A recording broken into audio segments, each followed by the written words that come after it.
Hey, welcome to everybody. This is John Paul Mendoza. This is Raging Verbalist number 88. This is back to more normal, but I'm still on the road. Last week I was in Freedom Fest, if you watched 87, and that was kind of like what was happening there. And with me again today is the lovely Sandra. Sandra, how are you doing? I am good. How are you? I'm doing well. You cut out. But already? It covers the topic, yeah. Okay. Well, there you go. Hopefully it holds in there a little bit longer. Yikes. Okay, well, we're still going forward because the topic of today is, and this is number 88, is all about cell coverage and cell stuff. So, yikes. There you go, just on time. Murphy said, there you go. There's a little added bonus. All right. So, Sandra, kick us off with a question before this thing dies on us. Okay, so I know you're driving, you're on a trip from Denver to South Dakota and back via Wyoming. So what is your cell coverage like? I think we kind of got that answered a little bit. Could be a real short call, I can tell you. Could be a short call. So here's what happened is that I'm driving. And I'm going, hey, cell coverage is going to be pretty good. I'm feeling pretty awesome. You know, I'm up on Interstate 76 and get this call. Got to be on this little conference call and get on it. And I'm in Wiggins, Colorado. Wow, hot town. By the way, if you're in Wiggins and you're upset, well, you're in Wiggins, so of course you'd be upset. And I'm sitting there, and all of a sudden, and then I can hear them, but they can't hear me. Which is like the new normal going on with a lot of this digital cell phone stuff is where you can hear somebody, but you can't say anything.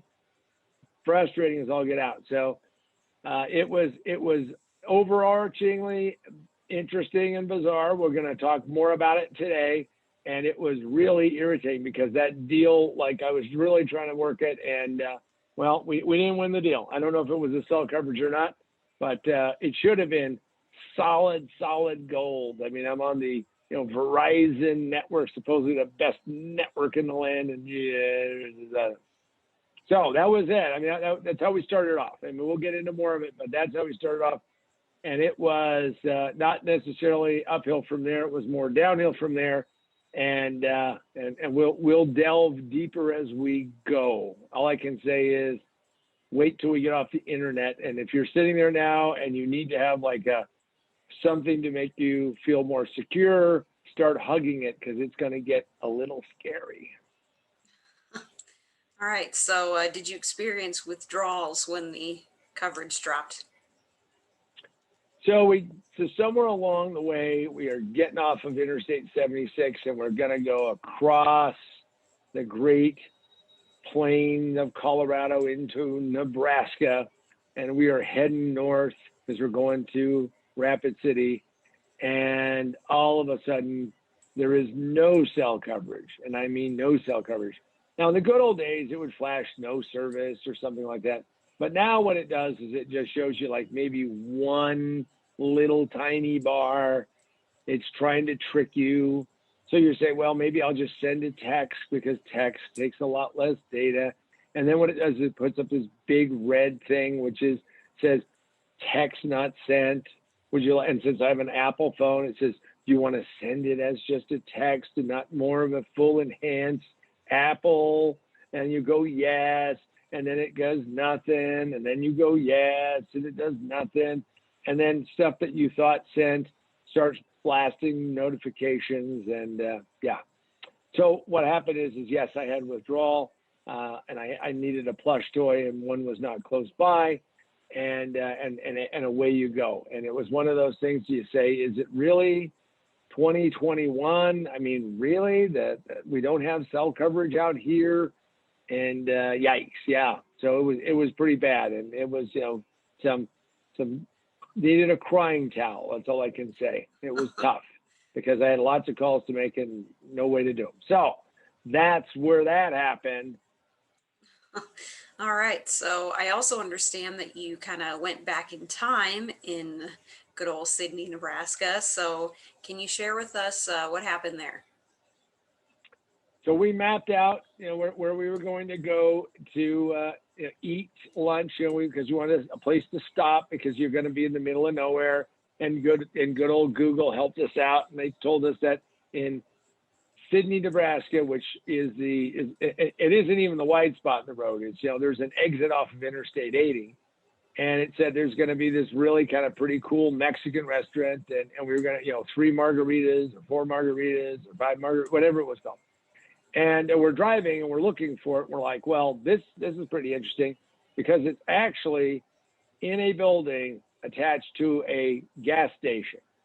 And we're like, wow, that's kind of weird now, because usually you have something like just a fast food restaurant, but it was a full sit down Mexican restaurant, very tasty, very good. But as we're pulling into the parking lot, we hit a time warp, and you could feel the kind of tear in the fabric of the universe as we slip back in time. And there we spied across the parking lot was the sign. It was a beacon. It was calling out to us. It was something that said to us, come over and see. We are really still here. And it was a Radio Shack store. Yes, a Radio Shack store, a true Radio Shack store. So we eat lunch. We figure, well, maybe this change in the cosmic structure will come back, and we'll be back to the present day and not back into the, early 2000s. And maybe we'll get back there, and, but we go outside, and sure enough, the Radio Shack is still there. Now I thought, well, maybe they left up the sign, they went broke. Nobody took the sign down, because everywhere I go, or there used to be a Radio Shack, they're all gone. Their history, nothing's there. They've now been replaced with a nail salon, or learn some Israeli martial arts or something. But not a Radio Shack. So I walk across the parking lot because, of course, there's 3 of us. I walk across the parking lot, and of course I take pictures of this thing because it's a little bit like whenever you see one of these, like if you saw the Yeti or something like a unicorn, you take a picture of it, right? And I walk over, and sure enough, it really is a Radio Shack, and there appeared to be life forms inside. So it's not like quite a Roswell moment, but there are life forms, and they're moving around. And then as I walked up, I say, geez, maybe this is still 2021, except there was a sign out front which told me that I could, at this location, this very location, that I could fax things. And I went, no, I'm still back in time. Because the first thing they mentioned is I could do faxing, I could do photocopying. I mean, the only thing they didn't do was, they were going to make keys for me or something. But yeah, I could fax from there. And sure enough, they had a fax machine inside. So I went inside, and the little bell rang just like every other Radio Shack. And as I walked around, it was a fully stocked Radio Shack. I mean, wow. And I said to the woman, I thought you all went broke. And she was like, no, just the company-owned stores. And I said, you mean the franchise? She goes, no, we're an owner-owned store, which is really a franchise. And she said, well, the whole catalog of parts was sold to some other company, and they still have them available.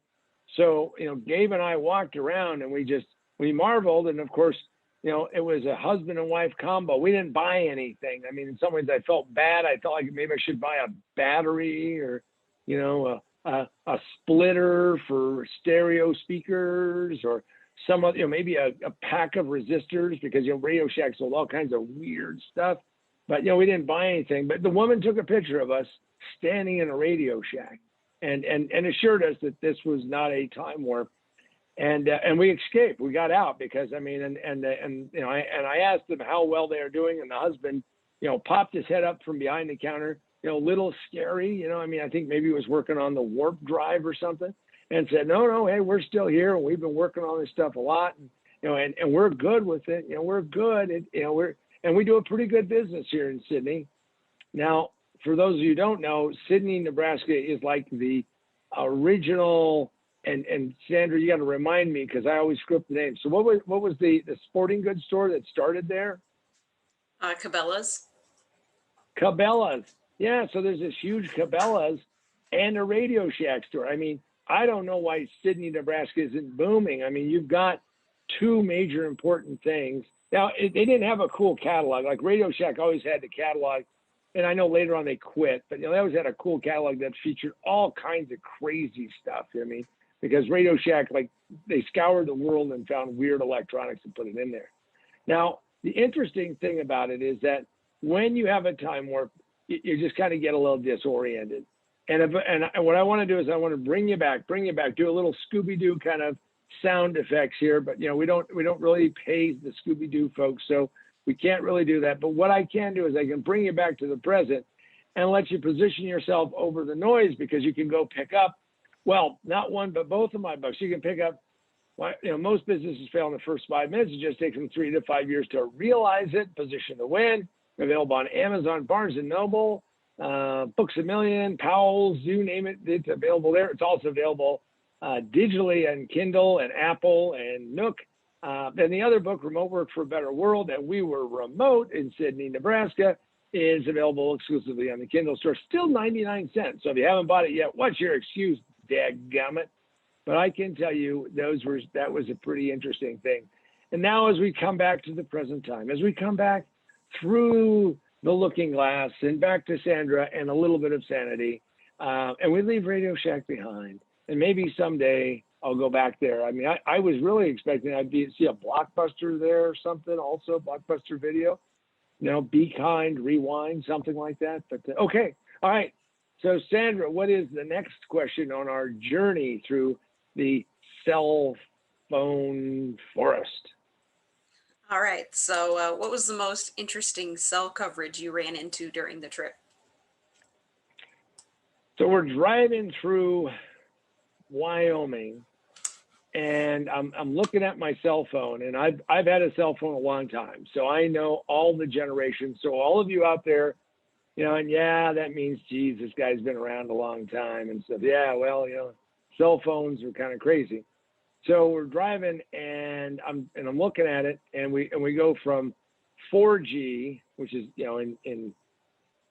so that means fourth generation. In Verizon terms, they call it LTE, but it's a fourth generation.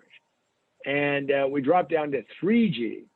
So we're driving and it's 3G. And for those of you who don't know the difference between 3G and 4G, it's between, being really, really slow and usable. I mean, 4G is usable. 4G, you can actually do some stuff. And no, you can't do all the cool things that supposedly all the people who are going to be doing, with their 5G and all that kind of stuff. But I can tell you that you could do some pretty cool things on 4G.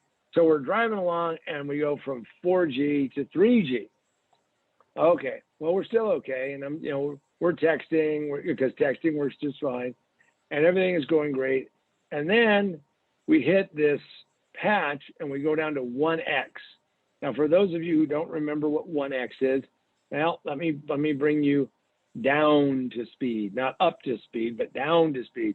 1X is the original digital network. So we went from analog to 1X, and if there was a 2G, kind of skipped over it because then they went to 3G and then 4G and now 5G. I'm waiting for 7G. Give me a 9G. Give me an 11G. Wait a second, I'm getting ahead of myself here. So I'm just telling you, we're now we get to 1G, and nothing happens on 1G at all. And off in the distance, we see this giant tower rising up from the tarmac, reaching for the sky. And what it is it's a cell tower that just irradiates this area. And as we approach it, I go from 1G to 3G. Don't get to 4G. No 4G at all. No. And it's really cool. And so we start making calls because we're thinking, hey, we're right by the big freaking tower, but we're driving too fast. We got to slow down. It's that song about, slow down, you're moving too fast. You got to make the cell phone last. Well, that's the thing, skipping down no cobblestones, we're not just feeling groovy. We're trying to talk on the damn phone. And of course, as soon as you make the connection, it drops down to 1G and it loses the connection. So we went through that over and over and over in that cycle. And of course, we are humans. We do not learn from this because we just keep slapping the phone, hoping it's going to work, hoping it's going to do its thing. And the crazy part about it is there are a lot of towers.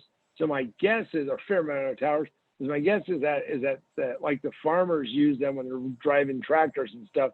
but my guess is that they're kind of, they probably have big giant external antennas and boosters and all kinds of other cool stuff that you can do. So that was my most interesting thing, getting down to 1G. And I have not seen, not 1G, 1X, excuse me. I have not seen that in a really long time.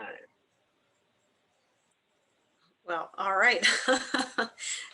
Time warp again, but anyway, do you think we'll ever get, do you think we'll ever get to where cell coverage is truly universal in the US? Well, and here's the good, bad, and ugly of that. See, when I used to call the cell phone companies and said, hey, I got a lousy signal here, can we do something about it? There was actually somebody going, well, let's go map this out. But today, because by the way, Verizon, AT&T didn't like this technology, but today they really embrace it. So if you have a cell phone, and if at your house you're using your Wi-Fi to use your cell phone, well, what you've just done is you have fallen into the way that the cell phone companies operate, which is, hey, can we get these people to extend our infrastructure, extend our network?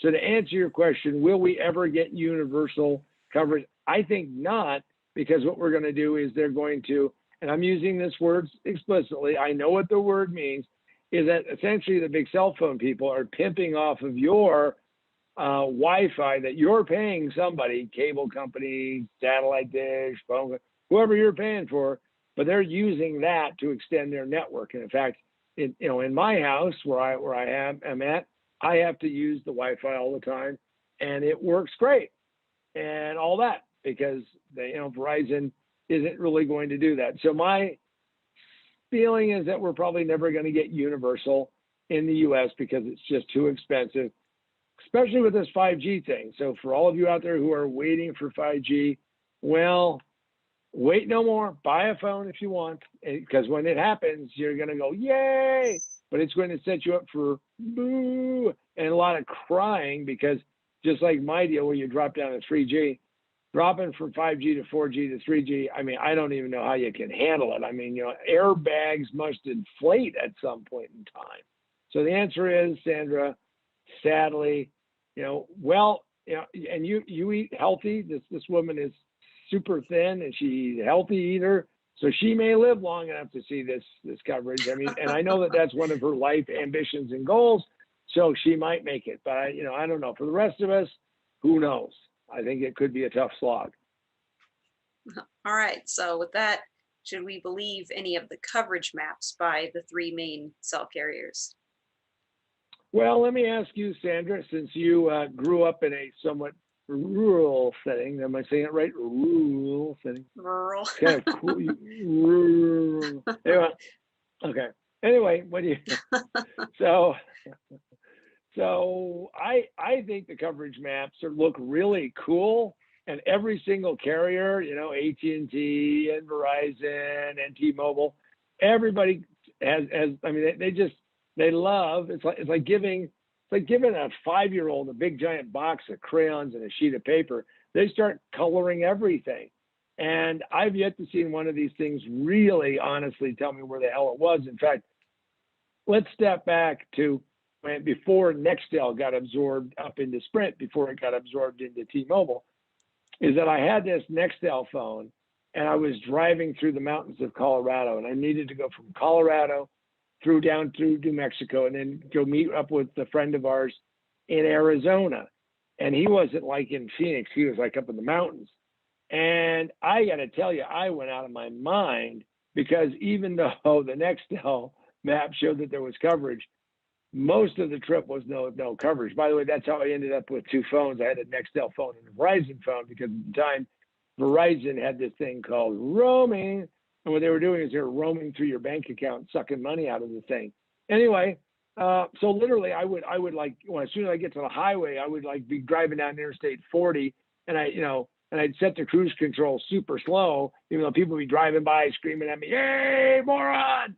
And that's because I needed to make those calls. So I don't believe those, and I don't believe them just because I know that they're optimistic and they're cockeyed, and not only that, but they really want everybody to believe that there's a lot more coverage. And let's face it, all of that is based upon the interstate. It's all based upon population density. So if you have population density, you know what? You probably have, Wi-Fi. I mean, you have cell phone. But if not, they're going to rely on your Wi-Fi. So Sandra, give us your opinion as a woman of, lived in the rural area, drives to your parents who still live on a farm. Tell me, do you believe these maps have any basis in reality? No, they're a joke.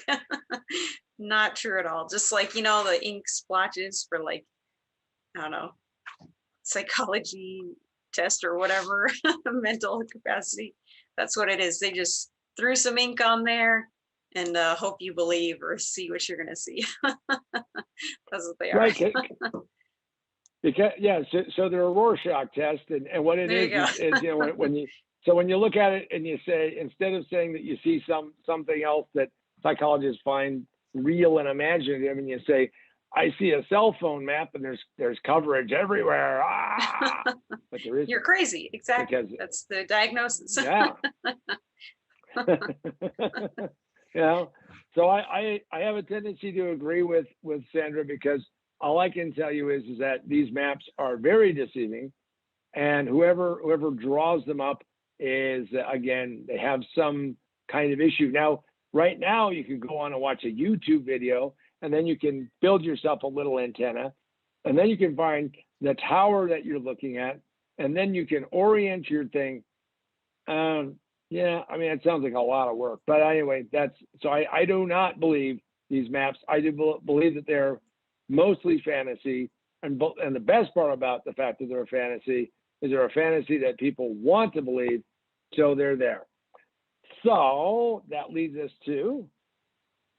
All right, so last question. What recommendations do you give for people who are going to travel beyond the interstate? So if you're going to travel beyond the interstate, you're going to need to understand older school technology and some newer school, but older school technology, one of which is a CB radio.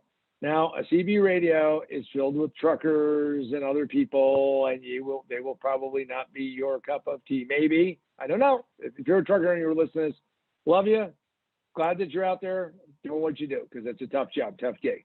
But you really have to have radio communications. And if you're going to travel as a group, did this in Italy. First time I learned this, and in fact, I have these kind of radios. Is that what you need to do is you need to absolutely have, each car has a radio, or each person has a radio, and these personal radios have multiple channels and pretty decent power, and you can then keep track of everybody. Because if you go to national forests, if you go just 10 miles off of the interstate and you're trying to talk to other people, these radios are great. Sandra, have you ever had an experience with these kind of radios that I'm talking about?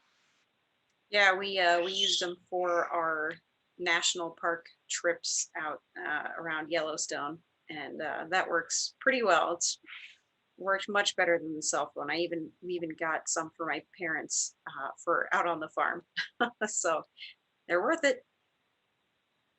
Yeah, and they're relatively inexpensive. The batteries work really well, and you can pick a channel and you can test it, and then that way you build your own communications network. Because the answer is, if you want to get off of a highway, the interstate, you are on your own.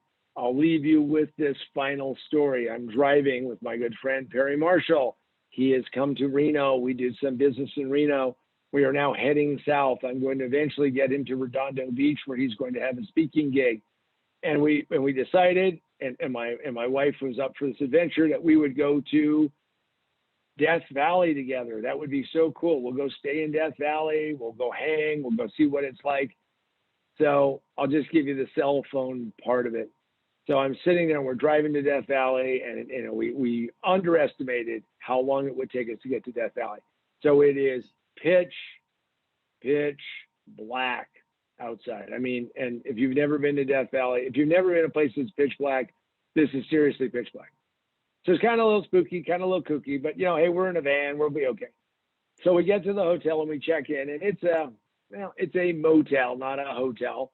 And they don't rate it with stars. It's, hey, star, you know, you don't need to get the how many stars it is. And there's all these people who are like desert rats. I mean, they're like people who live there. They, you know, they're like desert rats. And I'm sitting there and I said, is there any way I can get cell coverage? And the guy looks at me and goes, yeah, you can get a great signal, but what you have to do is you have to go stand in the middle of the road and you got to point your head towards that tower up on the top of the hill. Now, this is at night. So in the day, by the way, guy lends me a pair of binoculars and this thing is way the frick out, you know, I mean, we passed it. But literally, you got to stand in the road and do this. Now, you may say, well, it's Death Valley. How many cars will they be? Too many to be standing in the road, and nobody sees you out there because, you know, you'll become flattened like, you know, like the little lizards that get killed on the road. I mean, you know, geez. But that was like you were seriously off the grid. And I said, well, how do you guys, you know, do you guys have a landline? They just all laughed and chuckled. And I said, well, what happens if you need anything? And they've got this giant freaking antenna so they can actually call in to like the sheriff or something on a radio. So that is my final story. If you're going to go off the road, you're going to do that. You better figure out other ways to do it. Personal band radios are pretty cool. I like them, not endorsing them in a way that they're going to pay me. I don't get compensated. If I can tell you that we use them, you know, I have not used them in a national park. It's a great idea. I actually used them in Italy when we were caravanning and driving around Italy, like having a lot of fun. We'll just leave it at that. And I just can imagine, and they work perfectly. I can just imagine the Italians who are using the radio bands to hear all of us, Americans and Canadians and a few others, but we're all speaking English. It had to have been like, who in the world are these people and what are they talking about? So we came up with little codes and you could have a little bit of fun that way. So with that, I just want to thank everybody who's come on Raging Verbalist number 88. We hit 88. Now, this turns out to be like a really cool thing, and we'll talk about some numerology now. So for those of you who've been waiting for the numerology section and saying sometime he's got it covered, he's going to have to put it up there. So here it goes. First off, well, 88 was the Boy Scout troop I was in. So that alone, I mean, you know, we could just stand and put our hand over our heart for just a moment because lots of things I learned there, like going on 50-mile hikes. So I was Troop 88. So I just want to do a shout out. I have no idea where these people are today.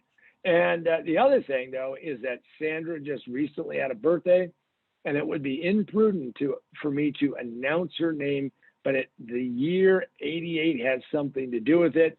For those of you who are not math inclined, you know, it may take a while with the abacus or something like that. But yes, that is the case. So happy birthday to Sandra. And this has been a lot of fun going through these. And we have hit number 88. Sandra, any last things you want to say? Because it was your birthday. I mean, did you get what you wanted for your birthday? You know, did you come home and there was this brand new car with one of them big, goofy red bows on top of it? Was there this special ring that, you know, your husband just bought for you and said, you know, just for being you, here's this big ring? I mean, you know, so what great thing did you get? Oh gosh, an awesome dinner and some fancy dessert and some extra sleep.